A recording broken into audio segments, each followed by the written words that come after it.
Бизнесті дамыту әрі кеңейту үшін мемлекеттік қолдау шараларын риддерлік кәсіпкерлер көп пайдалануда.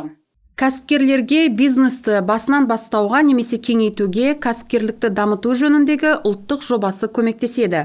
Бүгіндері Қазақстанда кәсіпкерлерді қолдауға бағытталған бірқатар мемлекеттік бағдарламалар жұмыс істейді. Шағын және орта бизнесті даму кәсіпкерлікті дамыту қоры белсенді қолдайды. Қаржылық қолдау аспаптарының түрлері болып, субсидияландыру және кепілдендіру табылады. Олардың арқасында кәсіпкер проценттік ставканы да, банктағы кредиттердің кепіл сомасын да азайта алады. Сондай қаржылық қолдаудың шарасының бірін риддердің жеке кәсіпкері Бақытжан қызы балауса пайдаланып, жаңа тұрғын үй ықшамауданында дүкен және дәмхана ашып, өз бизнесін кеңейтіп отыр. Я мечтала построить ресторан. Я думала, Негізінде мен мейрамхана, үлкен тойхана салғым келген. Алайда барлығы ақшаға кеп тіреледі. Мемлекеттік бағдарламаның арқасында мен Жусан банк арқылы 4-ші мәрте кредит алдым. Әрине, ол кезде жиған тергенім болды. Кредитті жөндеуге алдым. Ыстық суық цехтарымызды кеңейттік, қойма бөлмелерімізді кеңейтіп, жиһаздармен жабдықталдық. Осы жөндеу мен жабдықтауды мемлекеттік бағдарламаның көмегімен жасадық. Мемлекеттік бағдарламаның арқасында менің бизнесім кеңейді. Кішкентай дүкеннен бастап өсіп келеміз. Біздің дәмхана сұранысқа бөленген, барлығына ұнайды, қаладағы соңғы дәмхана емес деп мақтана аламын. Алдағы уақытта құжаттамаларды реттеп, тағы сатып алған жер учаскелерім бар. Сол жерге армандаған үлкен тойхананың құрылысына кіріспекпін. 250 орынды мейрамхананың. Мені мемлекеттік бағдарлама қолдайды деп үміттенемін.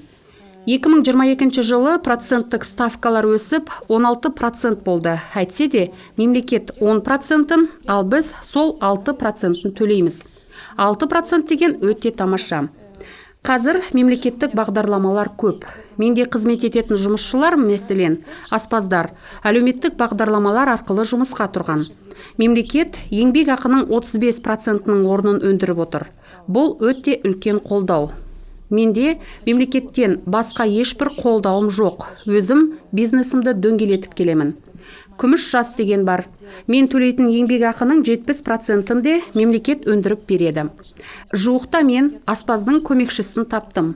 Ол осы күміс жас бағдарламасымен жұмысқа орналасты. Ол зейнеткерліктің алдындағы жастағы әйел. Толық еңбек ақысын алады, сақтандыру мен зейнетақылық есептеулерін мен төлеймін.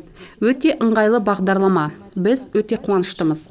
Мен кәсіпкерлерге осындай мемлекеттік бағдарламалардың бар екенін айтқым келеді. Минималды процентпен ғана қолдау көрсетілмейді, жұмысқа ресми түрде орналастыруға, зейнетақылық есептеулерді төлеуге, декреттік демалысқа шығаруға қолдау көрсетіледі. Осындай мемлекеттік қолдауды пайдалану қажет. Өткен жылы риддер бойынша ұлттық кәсіпкерлікті дамыту жөніндегі жобасы аясында кредиттік портфельдің 766 миллион теңге жалпы сомасына 52 жоба мақұлданды. Берілген кредиттердің негізгі мақсаты бар бизнесті кеңейту үшін айналым капиталын толтыру болды.